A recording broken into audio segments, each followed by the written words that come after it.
Championships, the North American Championships later on in the year, the next chance to play competitive Lorcana. And here we are going into round 12, game 1. A couple of players you may recognize on the left. We've got Ryan, otherwise known as RMB. And as you can see, he is on the Amber Amethyst deck. Will it be the whale combo, Katie? That is the question of the day, because we've talked about it a few times. You see the ink combo. In this meta, I found more than almost any meta, you see the two ink combos, or a combination, that doesn't tell you the whole story. Exactly. You have to watch the deck, one game, maybe 2 games with this combo. I mean, it doesn't, statistically speaking, most of the time it doesn't even win with the combo. So if it's a combo's there, he might not see it the first turn. There's some telltale signs that he might see inked, but that's something Trevor will be looking out for. But Ryan doesn't necessarily know what Trevor's up to either. Yeah, Trevor's definitely going to have some tricks up his sleeve as well on that Emerald Sapphire. We see the bump to start us off, and we're off to the races. But yeah, Emerald Sapphire known to utilize that Philip sweep combo. We're going to see the ink of Elsa and no one drop from Ryan on a purple-yellow deck. That is devastating. It is, because, I mean, when you're talking about control decks, you have a little period in the beginning to be a little We got a reader. curious. Sorry, Katie, but we got a reader. We've got a reader. What a flex. You've always got to draw attention to the readers. This is Anderson. We got a reader number 2. We got a double reader. That is indeed Stop Chaos in his tracks. Tell us about that song, Katie. Yeah, I mean, this is a song where you are going to be able, it's kind of used as a tempo card, so you are able to return, I believe, up to 2 targets to the player's hand. And 3 strength or less, yes, which is quite a lot of characters. It is, and it can be, like we said, we call them sometimes tempo plays, control, but it's going to go ahead and move it, and it's a sing together. So it's something where you can have a couple medium bodies and sing it, maybe a Cinderella and some kind of other ramp card could do it. However, I saw some other very interesting cards. I saw an Ink Geyser in there. An Ink Geyser, certainly capable of shenanigans, as I like to put it. We're going to see that Lantern played from Ryan on turn 2, an item which allows you to exert it to pay 1 less for the next character you play, meaning we're able to put out that mystical fighter Rafiki absolutely free. What a bargain, Katie, and that's going to be followed up by an inking of your welcome and that all-important turn 2 ramp in the form of Tipo. Yes, notably Ryan hit his turn 2 ramp, in quotes, with that Lantern, and there we go, we got the same thing. So it's kind of one of those interesting things. I've heard Amber Amethyst described as a blurple, or, you know, it's kind of got that, it's got this ramp, the blurple ramp with this Amethyst. But here we go, we're able to adjust 3 ink and the Lantern, play a Genie, get the card draw, which is the other hallmark of why you would play Amethyst. I mean, Amethyst cards are just powerful, Katie. So they tell me. So the word is on the street, and this Lantern does indeed open up that turn 3 Genie, something normally equated to the Blurple decks. That's going to draw a card. As we pass back to Trevor, he is going to throw ink a second copy of your welcome. That's 2 down. I'm sure Ryan is keeping count, because we do know that your welcome plus Clarabelle can be an awfully dangerous combination. Down comes the Cinderella Dream Come True. She has the whatever you wish for ability at the end of your turn. If you played a princess character this turn, and spoilers, Cinderella is a princess, and she does trigger herself, you may put a card from your hand into the inkwell and then draw a card. And that card could be anything. It doesn't have to be inkable, Katie. Yeah, so I mean, sometimes people say, well, it's not card draw really, but it's keeping your hand side a little bit stable. Yes, you have to, you're getting that ramp, but you get to have a new card into your hand. So we're keeping his hand side, or Trevor's hand size, nice and ample here. And we're seeing him finally develop his board. This deck can be a little slow, but this is quite the move here. Yes, absolutely. And what's really interesting there is in the turn before, we saw Ryan play that Elsa, exert the Cinderella, and finish off the Rafiki. If Trevor had played this Clarabelle down sooner in the game, which a lot of Emerald players would, it probably would have been the target of that Elsa to break the shift line. But Trevor, a super heads-up play, playing the 1-drop Clarabelle, and immediately shifting for a cost of 5 into Clarabelle. But now we see one of my favorite songs, the world's greatest criminal mind, banishing any character with 5 strength or less. Or more. Sorry. Which in this meta is not something that's hard to find. We see another one on the board, but it's very fascinating because we tend to think of Amber and Steel as like the removal colors, but with the Horseman Strikes and World's Greatest Criminal Mind, this deck has access to some pretty powerful spot removal that we just saw. That Clarabelle is pretty hard to remove, but in this case, done in one simple small song. 100%, and we saw earlier Ryan actually inked that Ellen Wee, a new card from Whispers in the Well, from the Black Cauldron. She has that support keyword, and I imagine there are more cards in this deck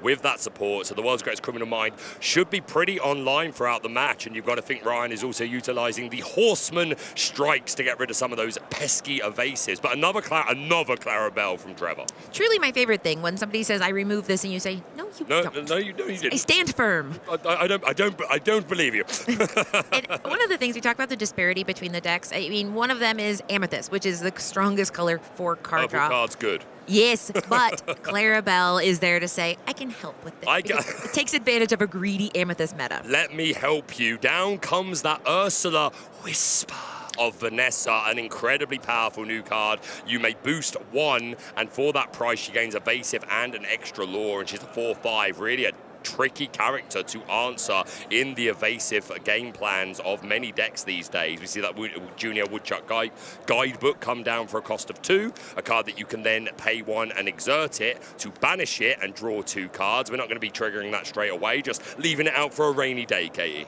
Yeah, and what we're seeing is an example of why people have been checking in item removal into these decks. But there we go. We saw it ink twice, but we finally get to see it do the thing that it's supposed to do, which is stopping that chaos of Ryan's board getting wide and bouncing 2 of his cards back to him with 2 strength or less in this case.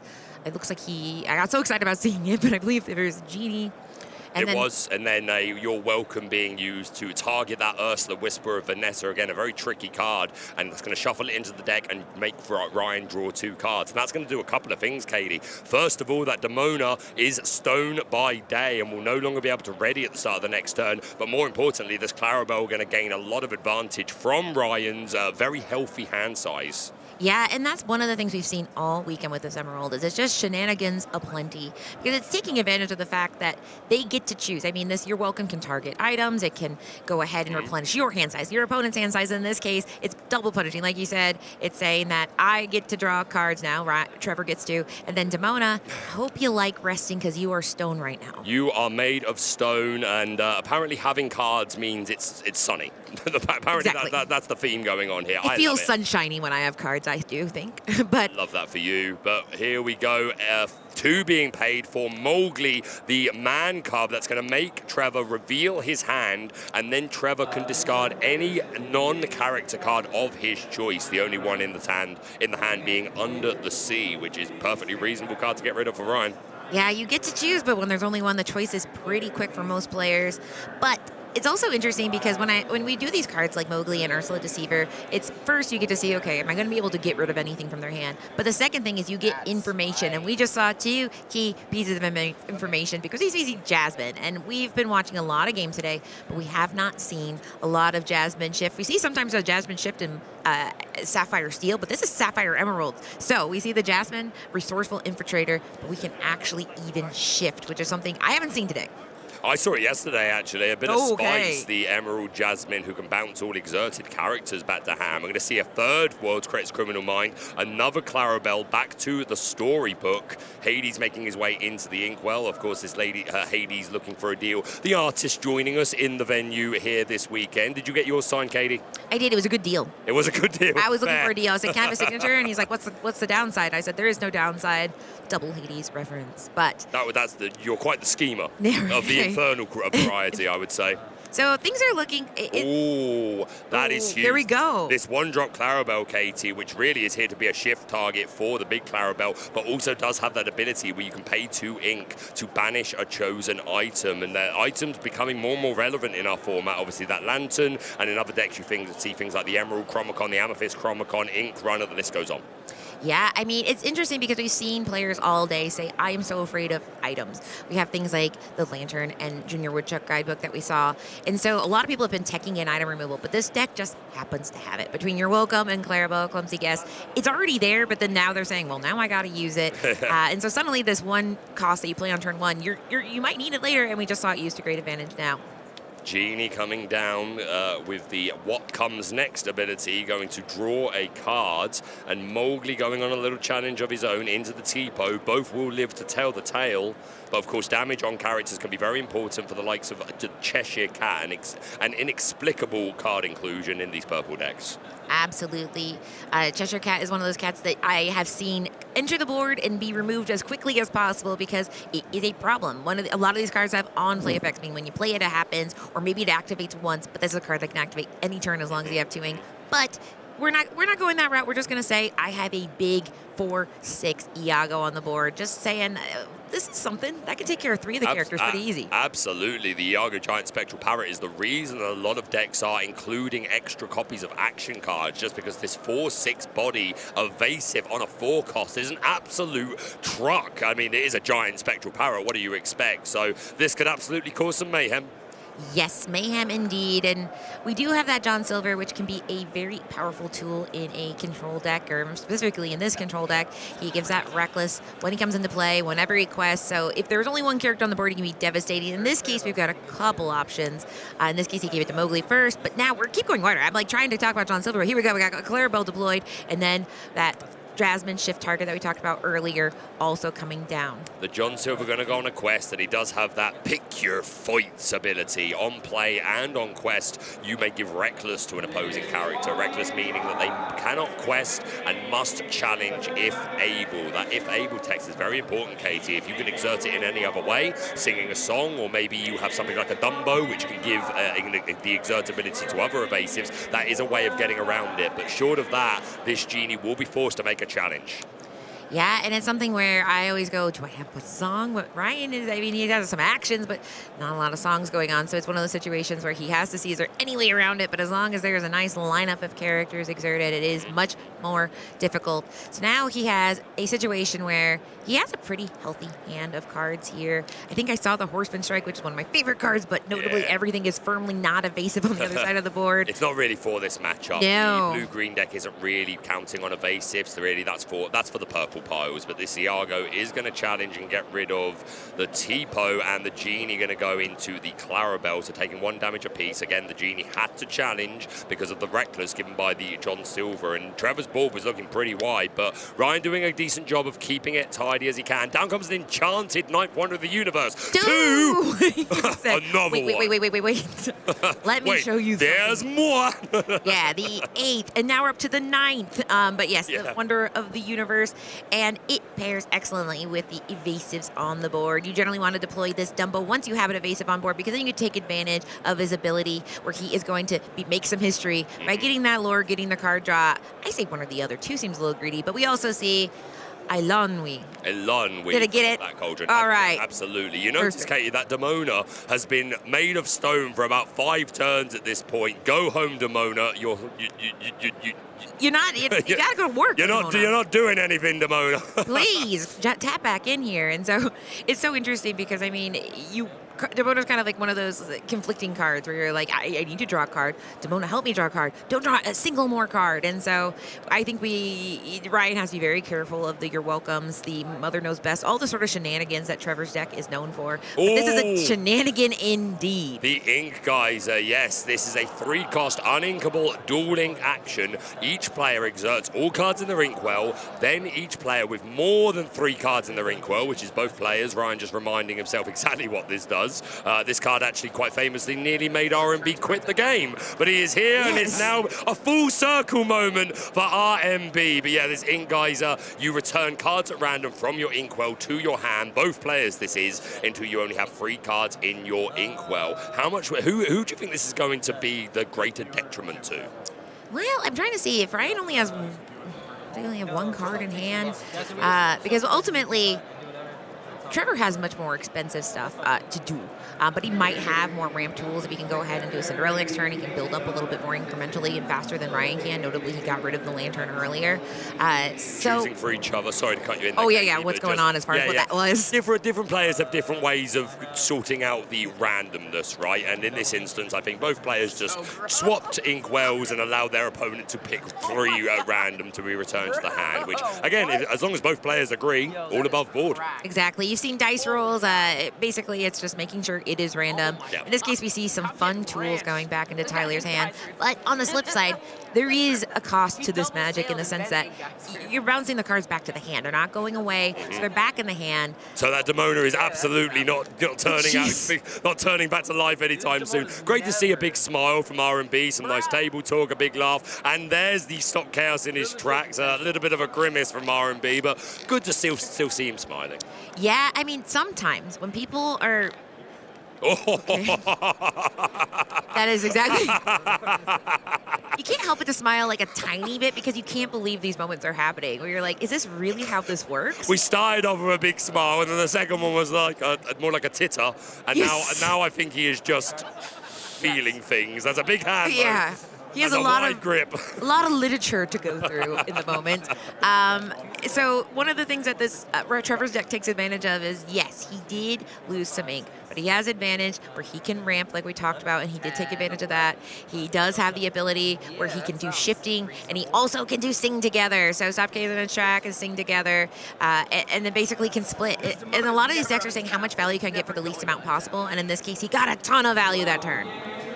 Yeah, that in, guys, is certainly impactful. We find ourselves in a position where Trevor is left with a pretty wide board of, like, John Silver and Claravel are pretty good characters, and Ryan with simply that frozen or turned to stone Demona, who has been sideways for a long time. I have forgotten she's there. It's like when you have a fixed thing in your field of view and you don't see it anymore. That has been Demona, because she got out there and she said, don't worry, guys, I'm one of the best new cards. I'm a 5/6, but we see Trevor just ignoring her too. She's just been hanging out, not even dealing with it. In this case, this is one of the advantages of having a lower, they call it lower to the ground, but having these lower cost characters is you can flood the board. However, flooding the board is dependent on how many cards you have, or how much ink do you have. In this case, 4. So he can only do 4 1-drops, which is something, but I think he knows that he's in a little deep water here. Absolutely, but at least he did have this collection of 1-drop characters to go wide and try to match the sort of board presence that Trevor has. Of course, Trevor with a couple of slightly bigger characters, but this is certainly a good start for Ryan. Trevor going to play that Donald Duck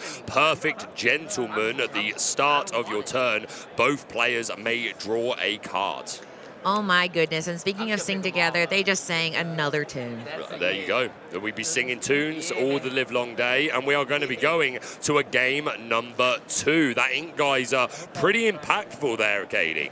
And it's one of those things that it is, I think a double-edged sword is a theatrical term here, or maybe a literary term, where basically you have to be careful with it. You are getting rid of your ink too. And traditionally, I mean, it's not traditionally ran in the color combination of Emerald Zephyr. It's ran in that color combination, which is known for having pretty expensive stuff. So like we saw with Trevor, he had to be very careful and wait to the point where he had the characters and the songs where that would pair well together.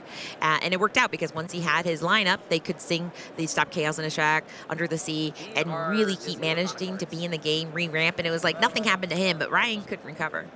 Yep, absolutely. If there's anyone that can, R&B is a very experienced player, made top cut at the U.S. National Championship, has made top cut at DLCs, a very well-respected player in the game, and it's great to see him performing well here in round 12.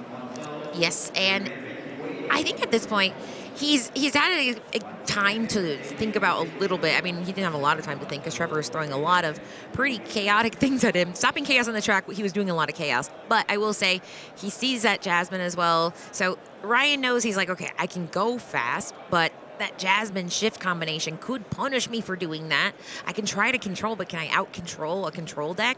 So Ryan has to be very careful navigating this matchup because Trevor just kind of outclasses him in everything, but I think card draw. I think Ryan can have more access to the card, but then he gets punished again because Clarabelle. Absolutely, and it's worth noting at this point, I haven't seen anything from R&B to suggest that we are playing the well combo, so it does seem like, again, I could be wrong, maybe it was all buried at the bottom of the deck, but it does seem that we are a non-combo version, so we are purely relying on the strength of Amethyst cards, plus those Amber cards that we've already brought attention to, the Lantern, the Horseman Strikes, the world's greatest, and of course this 1-drop Ellenwy. Yes, and like we mentioned, she is one of those cards that we know and love this 2-1 stat line from Basil, but that Practice Detective is now a Princess of Ear, where she is able to add support, which normally you want to support your allies. In this case, you can add that support and make her targetable by that World's Greatest Criminal Mind if there's something on the other side that doesn't quite reach that 5 strength threshold, that World's Greatest Criminal Mind. So both of them have a little bit of wiggle room to do some devious deeds, and it's very exciting to see how they work it. But there we see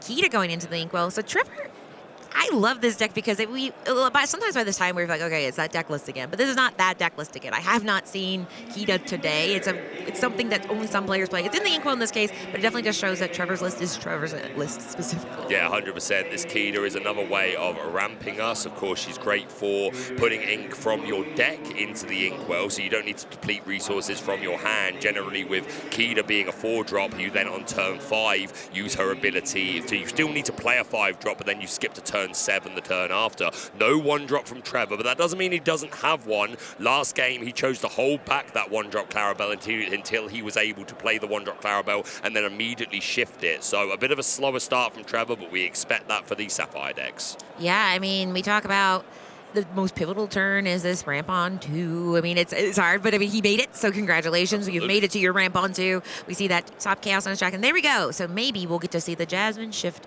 in action. Maybe so. And you mentioned that Stop Chaos on its track. That seemed to be the Everest for R&B in the previous match. Again, we saw he was having a bit of a laugh, but after 2 of them, it basically completely wiped his board and led to Trevor taking that game 1. Can Ryan change that here and take us to a game 3 and beyond? We're going to find out. John Silver into the Inkwell. We're going to play the Cinderella Dreams Come True, and her ability is going to trigger, meaning that we can put any card from our hand into the Inkwell and then draw a card. Again, this is triggered when you play a princess, but if you played a princess during your turn, she does count for herself. So if we can play another princess on a follow-up turn, then she would trigger again. And I have seen people ask several times in several places, hey, I've seen these lists, and there's just one princess in there. Why are you running a card like this if there's only one? She's just that good by herself, where she is often the only princess in the deck. She's obviously got Jasmine here, which is exciting. But, I mean, if you ever see her by herself, it's because she's just that good. Just like you. But either way, we are trucking along here and having that Elsa go ahead and say, hey, I'm coming over. I'm coming over, and there's nothing you can do about it. Passing back over to Trevor, finding a Sail the Azure at Sea off the top of the deck. This could be ink, or maybe just help us dig a little bit further through the deck, or again, just to keep ramping. We know that Sapphire decks like to get to that high ink threshold, and down comes that Jasmine, and we've got a reader. Ryan going, yeah, just give me a minute. Let me take a little look at this here. Right, okay, I guess I'll return all my characters to my hand. Are you having a good time, R&B? It looks like you are. Yeah, this Jasmine is a shift 5 character, 5/5 quest for 2, and on play, if you shifted her, return all other exerted characters to their player's hands. That's all other, including your own. Pretty good. Yeah, and I think it really takes advantage of a game too, because if you think about it, if you are the Ryan and you're going first and you want to go fast, you're like, okay, I need to get as much value as early as possible because he knows what Trevor can do. And so while he's going fast, Trevor's just going, good, do it. Because Trevor didn't take anything, because it's all exerted characters. So normally you'd be like, well, I don't want to punish myself. But in this case, he said, no, I literally have one character. I'm fine. Absolutely. And again, there could be some board states where you might just quest out your other characters and, hey, it might not feel good to put them back to your hand, but if your opponent's about to win the game, then it's certainly an out. It's one of our very few remaining board clears, like quote-unquote, because it isn't an assured board wipe, but it can do that depending on the context of the board state. Lantern staying on the board, yeah, but let's not put that into the Inkwell. He's like, I don't know. You're over. I don't know, man. I'll just do it. What do you want? Don't ask me. And honestly, if I was Ryan, I'd be in the same position because it feels like Trevor is pulling out all the razzle-dazzle magic here. Because here's the Clarabelle who pairs so well with this Jasmine, because we just returned a ton of cards to Ryan's hand and with that Jasmine, and now Clarabelle comes down and says, exactly how many did I return to your hand? Exactly how many, because I'm going to be drawing that many cards, and here we see it, drawing 1, 2, 3 cards off the top of the deck for Trevor. So Clarabelle certainly keeping us gassed up, and this Jasmine I really like to see, Katie, because when it first came out, this is not a card that really saw play, maybe a little bit of testing very early on, but we've not seen it in the competitive metagame across DLCs and set championships and various competitive events, but maybe finding its place in this format full of things like Purple Steel, Ruby Amethyst that just wants to turn everything sideways, but I think more than anything, dogs. Dogs. And we've seen them like barking. dogs. I've heard them bark a little less as the day goes on, but they're still around, and Trevor knew that coming into this room. And I'd like to point out that when we go into, as casters and people who look at deck lists all the time, you sometimes say, what are they holding back? What are they hiding from us? And I feel like it's so exciting. You're like, it was Jasmine. Reveal. Tell me your magic here. But there is still more magic in R&B's deck. There we'd have that World's Greatest Criminal Mind, which, like I said, it's in a meta where you have some big, beefy cards like Clarabelle and even that Jasmine. World's Greatest Criminal Mind is now far more valuable than it is in a more aggressive meta. Absolutely, yeah. World's Greatest has been seeing play on and off since its birth into the game, and I could not be happier. So Amber doesn't have a ton of removal, but World's Greatest was one of the best, and of course now they've got Horseman Strikes. Is Amber becoming the banished character's color, Katie? Please tell me tell me it's not true. Say it and so. Control, famous Amber control decks. Famous Amber control decks, yep, sounds about right. Now, I'd like to note, we have seen Trevor play for 1.5 games. We've seen him win. What we haven't have this. We've seen this. Okay, so wait a minute. But Yeah, he's singing. Oh, he's playing played the it. 8 cost. Someone's going to say Jasmine is not an 8 cost character, but we're just going to do it the hard way. Yes. 8 cost for Under the Sea. Put all opposing characters of 2 strength or less to the bottom of their player's deck in any order. And Ryan's deck full of characters of 2 strength or 3 strength. So these Under the Seas and Stop Chaos in their track are causing Ryan some issues. Yeah, I don't think he finds it fun anymore. Earlier we talked about Horseman Strikes, and he said, well, there's not really a lot of evasive in Trevor's deck. And I thought, oh, what about Prince Philip? We have not seen Prince Philip of any flavor, or, well, it's just being scary in Trevor's deck, which has been a hallmark, and I would say most decks we've seen of this color combination. So Trevor has built a control deck in Emerald Sapphire that says, I don't need Princess Philip and Malicious Being Scary. I control other ways. I control you in my own ways. Thank you very much. We're going to get all those lanterns down. Triple lantern on board, meaning we can pay 3 less for any character we want to play. Down comes Dumbo, the 9th wonder of the universe, with that evasive ability, breaking records, making history. Big ears. And I made a because I see when you play 1 card at a time against this color combination, Emerald Sapphire specifically, it gets painful because there's lots of punishing single board cards. Hades Infernal Schemer can show up, and then another man I see in hand, and that is John Silver. So there is a lot of things that can make you go, okay, will this survive the turn? And notably, it's not removable. Dumbo is fine.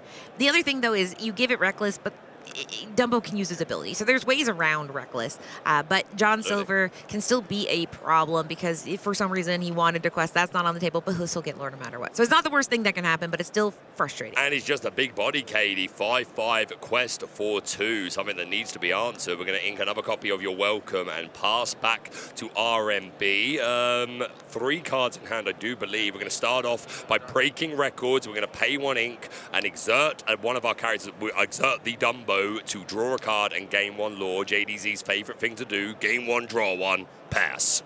Honestly, fair. I think you should have to pick because that just seems like you get a lore with the card. Come Absolutely. on. But I like it, and that's why Dumbo has been a mainstay in Amethyst since he made his debut in Fabled.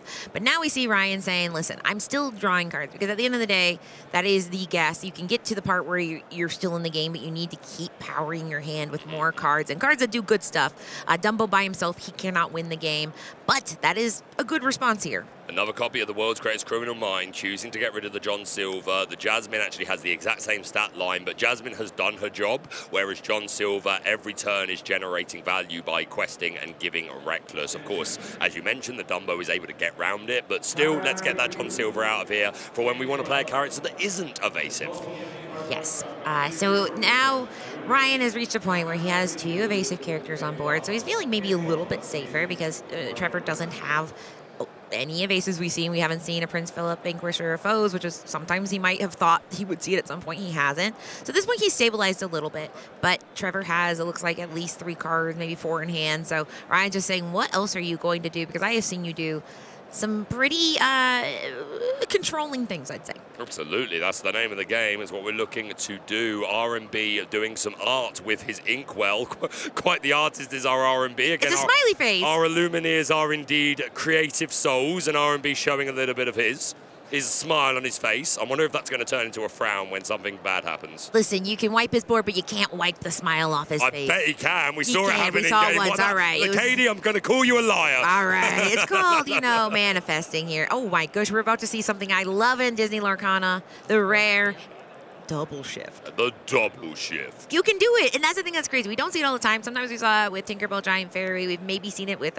Lady Tremaine. In this case, she shifted on herself, and that's how you have to do it to get the ability. So Absolutely. Shifting on top of a Jasmine, not only do you use less ink, but it counts. Dumbo was exerted, Dumbo goes back to hand, and so that is a little bit more of that control aspect that we have been seeing. But unfortunately, once she's exerted, she then sees herself with the exertion. Yeah, 100%. We're going to play a Clarabelle, a Contented Wallflower, who allows you to draw a card if your opponent has more cards in hand than you, and then down comes that 1-drop Jasmine, who does give resist 1 to another character until the start of your next turn. So this Contented Wallflower resisted up.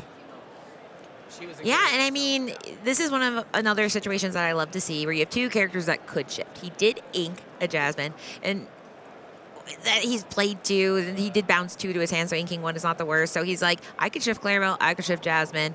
Do you have any targeted removal? And if you do, pick. And so I am a little curious why the Jasmine was even returned to hand, though, to be honest. Well, she returned all exerted, and she. Except all other exerted characters. Oh.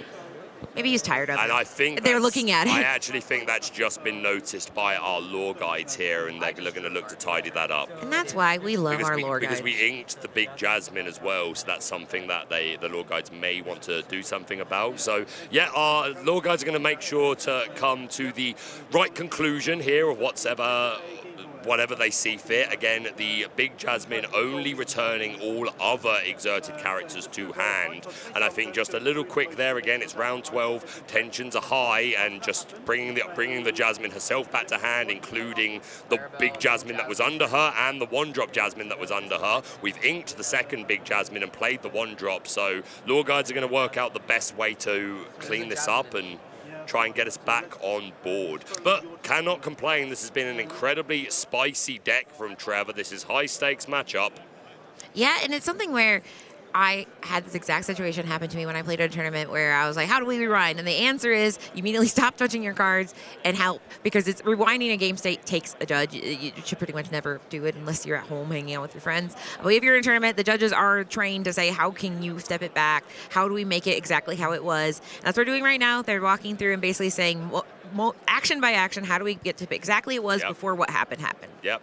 Looks like they're doing a good job of trying to fix this. Again, this is round 12. I will need to double check Trevor's exact score going into this game, but I know that R&B was on a 9-1-1 record.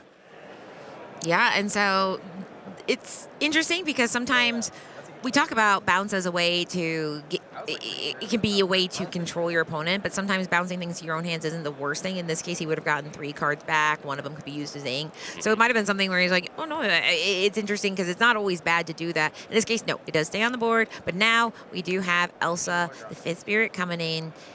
But she can be exerted here, or rather, no. She was left over. Yeah, so Elsa was already on the board. The Dumbo's going to come down, going to use the Making History ability to exert the Elsa, gain 1, draw 1. And it does seem that we are back on track. Our lore guides able to sort that out. A thank you to all of our lore guides putting in incredible work over the course of the weekend. We're very grateful for you. Super glad that we were able to get that tidied up, because it's been a super fun game, and I'd hate for it to end by anything other than authentic means. Yes, and I mean, it's one of those things. That's one of these, we call them spicy cards, means that sometimes you don't automatically. I mean, there's some cards that we have played for 10 sets, and we all kind of muscle memory of what we do. And I would say that Jasmine is not shifting Jasmine in this deck combination, not one we're all used to. But no, this is one where it's very careful to know that she doesn't target herself. But in this case, Ryan says, all right, I'll keep going wide, which is one of the things he has access to. He does have some lower cost characters. In this case, we have the Ursula, the Whisper of Vanessa, and then that Royal Guard helping her out. And that foil version of it as well. These new Whispers from Whispers in the Well, the foil versions in particular, are absolutely stunning. Probably my favorite foils since cold foils back at the beginning of the game's infancy. It was delightful to open my first pack with one of them, because it's so fun when you open packs. They don't necessarily say how the packs are going to be before you open them and going, oh, but we'll see if her foiling is as good as the foiling she wants to do to get this win, because Trevor has put in a lot of time and effort in making sure Ryan can't win. But notably, Ryan is at 6, Trevor is at 11. Ryan has been able to find ways to draw cards, and he's been able to take full advantage of his resources with this lantern. So even if an Ink Geyser came, he would have 4 ink and 3 Ink Geysers, so effectively 7 ink to play characters at least. Lantern can only be used for characters. So Ryan has done a good job of keeping a healthy board and presence, and saying that Trevor can try to control, but he's still going to keep playing. Yep, a wide board from Ryan now. Things have certainly flipped. It was Trevor that was constantly putting on the pressure, but now R&B has managed to build his board wide. Last time he played that Ursula, it was immediately bounced back to hand, and this time it's going to be immediately given Reckless, courtesy of the Pick Your Fights from John Silver. Now this Jasmine is free to either go on a quest or sing a song. Is it going to be a quest? Yes, it does appear to be a quest. Trevor going up to 12 and pass back to R&B. Yeah, I mean, at this point, there are some characters on the board that could do some challenging, notably this Royal Guard. I love that card is tied to card draw, and it takes full advantage of Amethyst pretty greedy card draw nature. Junior Woodchuck Guidebook with Royal Guard can be devious because every time you draw a card, you increase his strength by 1. In this case, we're just going to draw a couple more cards, making that Royal Guard a little bit bigger each time a card is drawn. Yep, certainly a high ceiling for this Royal Guard to be able to hit for a heck of a lot of potatoes. The card draw available to this deck, and now we are going to take that challenge into the Jasmine. If you can trade your 1-drop for a 6-cost Floodborn, you're feeling pretty good, Katie. Am I right? I love high-performing 1-cost cards, and Royal Guard is definitely one of those. We've seen that with Olaf Helping Hand this weekend as well, where, yes, it does something. Even Clarabelle Clumsy Guess. It's a card that it costs 1, but it can do so much if you use it the right way. In this case, though, we are going to go ahead and get another Ursula on board, just going wider, saying I'm just going to try to keep staying in this race to 20, inking the Rafiki, and getting that Junior Woodchuck Guidebook, which, like we said, we've seen a lot of times played this weekend as a little bit of insurance to say, sure. I don't know what you're going to do to my hand size, I don't know what you're going to do to my board, but I'm ready if you do something funky. Sure, I mean, these Emerald decks are known to run cards like Bend to My Will to make your opponent discard their entire hand. So Junior Woodchuck Guidebook, that perfect insulation against something like that. So we do see there is a Stop Chaos in his tracks, but instead we go ahead and get Donald Duck, perfect gentleman in there. Clarabelle going to come down, pay that extra ink, and we're going to bust that guidebook, so no additional draw for R&B on his next turn. Yeah, and that's one of those things where, like we said, item removal, not always something we talk about in the meta, but in a time where we have these Junior Woodchuck Guidebooks, which generally are played across 2 turns, suddenly Clarabelle's like, I'm pretty intentional. I'm not clumsy when it comes to getting rid of items. Yep, absolutely. This Ursula Whisperer of Vanessa was given Reckless by the John Silver, so will not be able to quest, must make a challenge on this turn. R&B going to think this through. He could make history with it, courtesy of the Dumbo on the board. But then again, this John Silver is sitting there. We are not quite big enough to take it out as a 4-5 unless we double in. So R&B may be looking to draw some more cards. We're going to use the Breaking Records ability for Dumbo. Exert, game 1, draw 1. And if we could find another World's Greatest Crime, but here we go, 5, 4. Oh, maybe not. Reverse. Let's rewind that back. Yeah, just doing the math and just trying to make sure. Okay, so once you have that Demona in hand, you do want to do your math as carefully as possible because Demona can be a card draw tool. Also, you can use it to change the math on some challenging because it will exert everything on the other side. So he's just making sure he's emptying his hand the way he wants to, possibly before he deploys that Demona. Hades going into the... I was wrong. And we got what you meant. The Hades going into the Inkwell. Down comes a Royal Guard. And here's my Demona, who's going to exert all opposing characters. And then both players are going to draw up to 3. This is one of the most powerful new cards in the game. Certainly contributing a lot of power towards yellow-purple, red-purple, blurple, purple-steel. Demona, it looks like she's going to be a staple for the next couple of years, Katie. Yeah, I mean, also for Spirit, we love it. We love it, and we maybe sometimes not love it on the other side, but it forces that interaction, it foils your plan, and Demona says all of you are involved in this now. It's not just one, but now R&B has learned his lesson and says, I'm not keeping any Junior Woodchuck Guidebooks around. No. I will play it and cash it in. That promo version of the Horseman Strikes is my favorite. The black text box, I think, just makes this beautiful. There is a lovely epic version of this card, but that's my favorite. It is fun. I love that they've changed the art for the promos, like the flavor of it, and this one is spooky. As it should be. But we still have a few more options here. We're seeing something where this ink color combination can sometimes be aggro. And so to see a player have access to this much ink, we have 3 lanterns, then we have 10 ink, so a total of 13 lore floating to play characters is a lot. It's a lot of decisions to make. What is Elsa up to? R&B got a few decisions to make here. So this Ursula, of course, does have Reckless, so cannot quest. Will have to challenge or exert for the Making History ability of Dumbo. It appears we're going to take a double challenge into the Donald Duck. 4 damage from the Ursula into this Donald Duck that has a 2/5 stat line. Finishing it off with the Elsa. There does need to be 2 damage on both this Elsa and Demona. Elsa and Ursula. There we go. Everything above board. I expect we will want to... Oh, wait, we've only just played the Royal Guard this turn. Correct. And the Demona this turn, so no more challenges available, except that Ursula on the far right.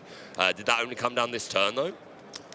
I don't believe so. I think 5, 6, 7. So 6 for Demona. No, so that could make a challenge then. Yeah. So Or a quest. Yeah, we're going to take out the Clarabelle. I think that's right. Take away that Shift line. Yeah, because now you have so many characters on board. We're giving the Reckless. It can be really frustrating when you have lots of only one character on board. But then we see our third Junior Woodchuck guidebook.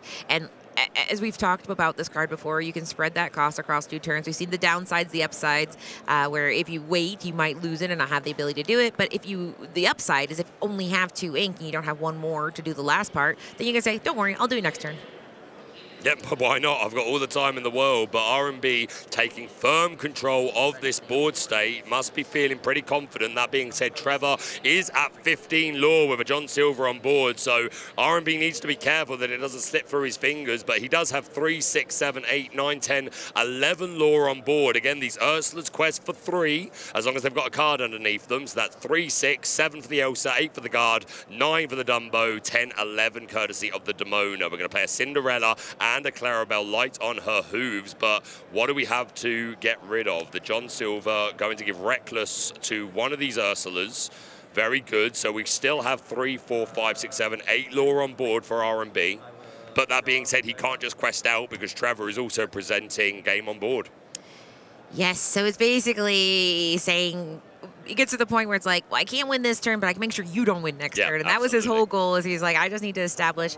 And it's very interesting because I had players tell me, focus on the game clock. Just don't get short-sighted and only focus on what can I do to mess with my opponent? Because it's not about that. What do you need to do to just make sure you win on your next turn? And in this case, that's what he focused on, getting a little bit more ink, a little bit more board presence, drawing some cards, and then saying, all right, you can't win next turn. What are you going to do? Yeah, R&B needs to be able to interact with this Cinderella or Clarabelle, or he is going to lose the game. This John Silver, of course, is exerted, so should be able to deal with that. But we need a way to interact with the Clarabelle or the Cinderella, or its curtains anyway. Exactly. We've seen World's Greatest Criminal Mind. That is one option, but otherwise, yeah, obviously R&B, it's kind of saying, I've seen this a lot in Emerald decks where it's like, you get to pick. What are you going to do to deal with these problems I'm giving you? And he wants to quest faster than Trevor. By dealing with John Silver, you would lose that race, but he has to do something about it. So he's just going ahead, drawing a couple more cards and saying, doing the thing where you open the fridge and see if maybe there's something you bought that you forgot about, hoping for one of those World's Greatest Criminal Mind and hoping there's some way to inch out of this conundrum he's found himself in. Ursula, Whisperer, Vanessa, was that a quest there? Yes, it does appear to be. That's going to take us up to 16 lore. But do we have a way to... Have you seen anything in R&B's hand that can get rid of a Cinderella or a Clarabelle, Katie? He's playing it pretty tight to his chest. No, that's why I'm like, maybe he's digging for that World's Greatest Criminal Mind. No, sir. But I've seen so many surprises this week. Absolutely. So I'm like, well, I don't know. I feel like... There's one card that I'm trying to see what's in Trevor's hand, because I'm still like, have we not seen the final? I feel like I saw Hell's Time. Like, that'd be the craziest thing in the world. No, it's something else. But either way, I think R&B is saying, what's the math? He's doing the math over and over again with the cards in his hand. How many cards can you draw? If you keep drawing cards, there's a chance you won't be able to play them. So he's just going a little bit wider here. Do we have Demona? Yeah, I think it's got to be, because we've got those 3 lanterns and 3 spare ink. There's the Demona. So that's going to allow us to exert all opposing characters. Both players will draw up to 3. Very nice. So we can absolutely save ourselves here. And this is looking pretty for R&B. I think we might be going to a game 3. I could be wrong, though. Again, Trevor playing Emerald. There is a particular go-go in the deck that could cause problems, Katie. Yeah, Emerald is just that little rascal of a deck, or in this case, a very big rascal. Not even sure if he's running it, but you got to respect the possibility, right? That's the thing, is people say you have to respect, and with Emerald, you have to respect everything. They might come from my hand, they might come from my board, they might come from my ink. You don't know what they're coming from. Coming for you, Katie. Yes, they're coming for you. They're right behind you right now. But in this case, R&B had his own shenanigans, and he was able to use that Demona to great use here. Now we just have Clarabelle by herself, which notably only can quest for 2, getting him to 19. We talk about reach, and Go-Go's the only card I can think of in this ink combination that has that reach that we're looking for. But we haven't seen it, and it's just not the kind of build that Trevor really has. So he's just trying to say, okay, back to control. Is there a way I can control this board? Yep, no, that sounds about right. And Ryan seems to have asked too many questions than Trevor can answer, judging by this hand. I do see a Stop Chaos in its tracks and a plethora of ink available for Trevor, but this a wide board that R&B has been able to build. 2 Ursula, Whisperer, Vanessa, and Elsa, 2 Demona, 1 Dumbo, 1 Iago, Giant Spectral Parrot, and another Royal Guard. This is looking pretty comfortable for R&B. It is, and I mean, It looks comfortable right now. Ryan has been through an absolutely the choppiest of seas thanks to that Jasmine. And that's it. Yeah. Trevor's going to pack it up, and we are going to go to a game number 3. So Ryan has been through a lot. He has had his ink, his characters. He's had his hand, some things sent to his hand. It's been a journey of just saying, Trevor, can you please be kind to me? But in this case, we're going to go ahead and say it's down to game 3. Trevor is going to get to go first. So he gets access to all the fun little lines, the Clarabelles, the Jasmine, all of that first. Ryan's seen a lot. He has to see it for one more game. And one thing I am kind of excited to see, though, is that at this point, though, both opponents kind of know what they're dealing with. Ryan, I'm sure, is saying there's a chance there might be a Prince Philip, but I'm pretty sure he hasn't seen most of me scary. Philip, he's pretty good on that. And then on the other hand, I think Trevor's pretty confident there's no combo. So at this game 3, I think they've sniffed out most of the things. Yeah, they've done their scouting at this point, so they're probably going to have a decent idea of what to expect. How is this final game going to play out? This has been a banger of a final round game, if I do say so. A lot of spies from Ryan, and Trevor certainly showing some innovation, not just going with the typical Philip sweep package. And sometimes I wonder, and I asked some players last night, do you think there is an advantage to having, like, is the card read where your opponent says, can I read that really quick? I think mentally, yeah, absolutely. Yeah, I think it has to help. If my opponent reads one of my cards and I'm like, okay, you haven't been playing around this and maybe you will be more aware of it now that I've just played a copy, but it's clearly not ingrained into your instincts as a player, right? Like the more you play Lorcana, we learn to expect certain things on certain turns, like again, play patterns on curve. So if you pick up a card that says to me, okay, you're not ready for that. Yeah, and I mean, we say, your play lines, some of the greatest players, they're like, oh, I basically have muscle memory. I just know. I see the cards. I know what to do next. In this matchup, Ryan probably hasn't been against a deck like Trevor's. I mean, he's been flavors of it, but not exactly. And quite frankly, this Amber Amethyst deck is fairly new to the meta as a deck that you're seeing, especially in a round 12. So both of these players are saying, okay, I have to use all my Lorcana knowledge, every card I've ever read, and make sure when I make a choice of what I'm going to do, I make the right choice and I don't play into something. We've seen a lot of this Sapphire Emerald deck asking them to be like, you wouldn't do this, would you? And then they play into it. We saw that with that Jasmine early on. And so they both just have to keep their guard up and don't let the fear of something happen. The play to your outs concept is making sure that you do the right thing, even if you're afraid that something bad might happen, because it's the only thing you can do to win. Yeah, absolutely. Trevor going to start off with inking John Silver, and for the first time this match playing a 1-drop. So far, Trevor's been holding back that Clarabelle to play it and then shift it straight away, which has been a pretty heads-up play because Ryan, of course, has access to Elsa, and with the lanterns in this deck can play it even sooner. So wanting to protect that Clarabelle as much as possible, plus the Clarabelle has innate value being able to break items, which we know Ryan's playing Lantern, but this time Trevor establishing the Clarabelle. We do see that turn to sail the Azure Sea and a little quest for Clarabelle.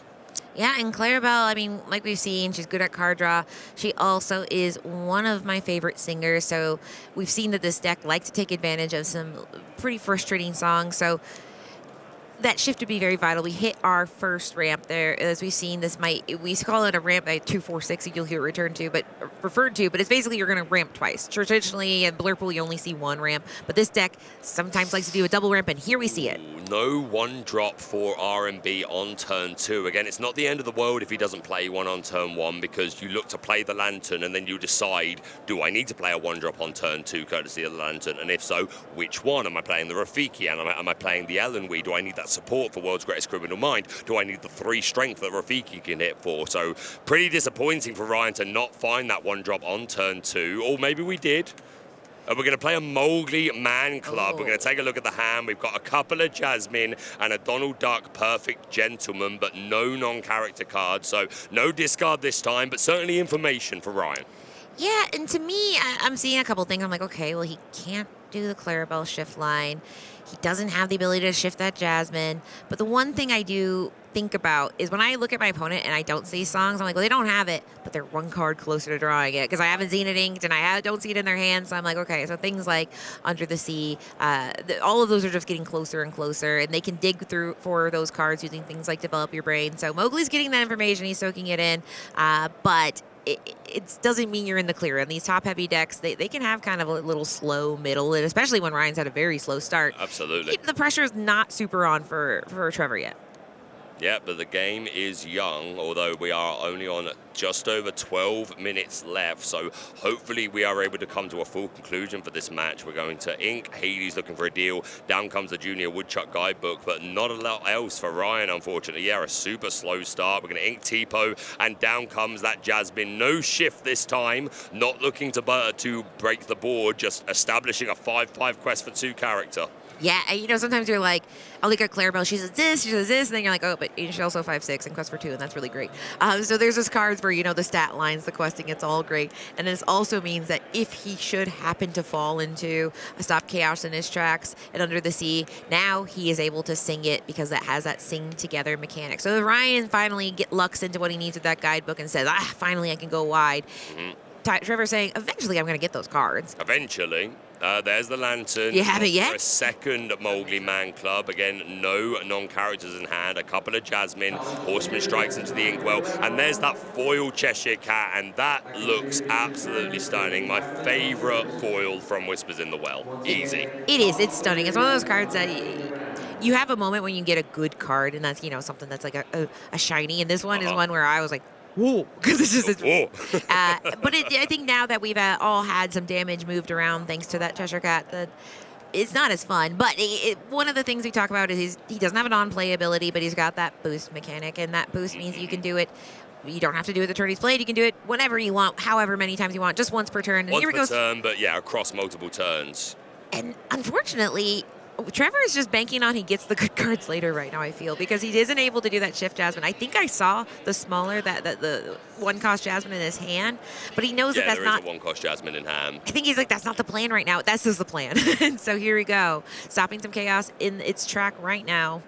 Yeah, and also returning one of his own characters to hand. Pretty interesting. Maybe for ink, or maybe just to re-establish it. And, of course, that Cinderella is going to trigger because we played a princess this turn, Katie. Yeah, and it does say up to. Things that you want to pay attention to in Disney Lorcana is up to, may, because that's basically, sometimes you say, oh, it says 2. It's like, well, up to 2. In this case, we don't want Mowgli to go back because his whole plan is to find some more of those fun songs to sing. So in this case, the Mowglis can stay on the board. Now we have a still pretty impressive board right here. And like you said, Jasmine being a princess pairs so fine with this Cinderella. Yeah, and so many princesses in the deck. But yeah, these Jasmine's probably not the ideal characters to play. You'd prefer to have John Silvers or Clarabelles, but they will do. They are big bodies, they quest for a lot, they hit hard. Jasmine, Slay Queen.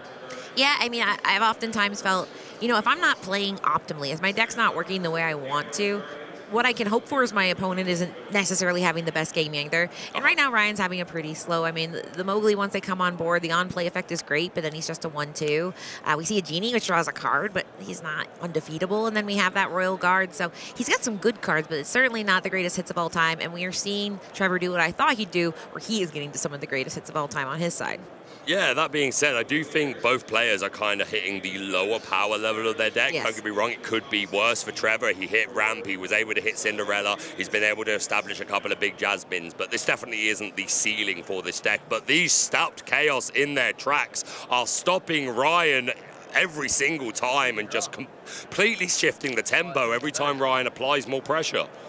Yes, and he is happy to empty his hand because we see that Clarabelle that we know and love. She's light on her hoofs and now soon to be heavy in the hand because Ryan has been making sure to keep his hand full. And it's the favorite question in all of Disney Lorcana. How many cards in hand? How many cards in hand? And in this case, he is able to go ahead and refill. Because I'm about to draw that many. Yes, exactly. Sorry. The answer to that is that our hand, you mean, our hand size. And so Ryan says, okay, this is how many, because at end of turn, you go ahead and say, before I pass my turn, I get my Clarabelle trigger, I draw up to your hand size, and then I pass over to you, who now has a very full hand due to that Stopping Chaos on the track. But there's a little bit of disparity of power level on the two boards right now. Hades into the Inkwell, so we now have 6 ink, but that Lantern's still on board, so we can play 7 ink worth of characters this turn. He did already ink a Demona. Looks like we're going to be paying a cost of 5 for the Ursula, Whisper of Vanessa, and another 2 ink here for a couple of 1-drops, the Royal Guard and that Ellen Wee. And this Ursula, Whisper of Vanessa does apply, create some pressure, but Trevor, I think, has the more dominant board state and is probably going to be asking the questions of R&B. Yeah, I mean, you never want to be the person. You kind of are you chasing the winner or are you Exactly. being chased? In this case, Ryan has to try to chase Trevor, and he doesn't have as strong of tools as Trevor has. Who is asking the questions and saying, do you have an answer for this? And who's going to be ahead in that race? We're going to play You're Welcome, shuffling the Whisperer Vanessa back into the deck for R&B, and then he's going to draw 2 cards, which again will fuel the Clarabelle light on her hooves. Yeah, and I mean, oftentimes it can be scary to give your opponent cards. I don't love giving my opponents cards when they have a control deck. But in Ryan's deck, we've seen, some of these cards. I'm not afraid of some of them. So he's going to go ahead and let Ryan draw 2 cards. And it's kind of, he's not super afraid because he's not a control deck. In this case, he's doing more devious deeds here and using that Clarabelle. Clumsy guess. Clumsy as they come, just knocking that lantern over. What are we going to do with you, Clarabelle? We can't take you anywhere. I mean, she's saying she's clumsy, but she's been very purposeful with what she's been doing. I've seen her, and I don't think it was an accident. And so now here we go. We have another power level where we just do a 1-to-1, and these poor Mowglis, they are 1-2. There's not a lot of cool things happening for that Mowgli. We do see another You're Welcome. R&B saying, is that allowed? And the judge says, yes, you are allowed to play You're Welcome twice on 1 turn.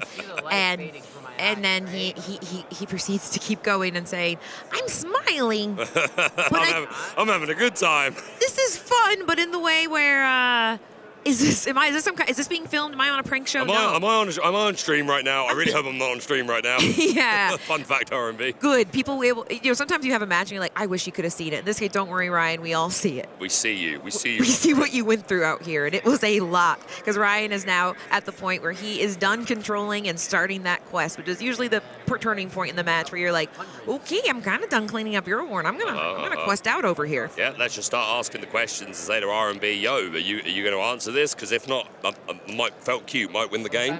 Yeah, I win the game later, and he caused R&B to draw at least 4 off of that You're Welcome. So at the end of the turn, he's like, I'm going to draw a truly resplendent amount of cards. I mean, it kind of looked like he was looking at, half a deck in his hand. I mean, it's incredible. It's an incredible amount of cards that he has managed to draw. And R&B saying, what could I even do to get past this point? And he's looking through his entire hand, which was huge, looking through his deck. And I think at this point, the game is probably over, because if not, this is definitely not allowed. Yes, this is not normally in Disney Lorcana. Do you mind if I just go through the deck and find the cards that I need? Is that okay with you? Yes, and he is this. I always tell people, if you want to know who lost in a match, look who's looking at the top of their deck to try to find something. That's the person that usually lost. In this case, he said, where were my world's greatest criminal mind? And they were all hanging out together at the bottom. But R&B made it to some of the top tables, and he put a great showing. But Trevor came out victorious. Yeah, Trevor on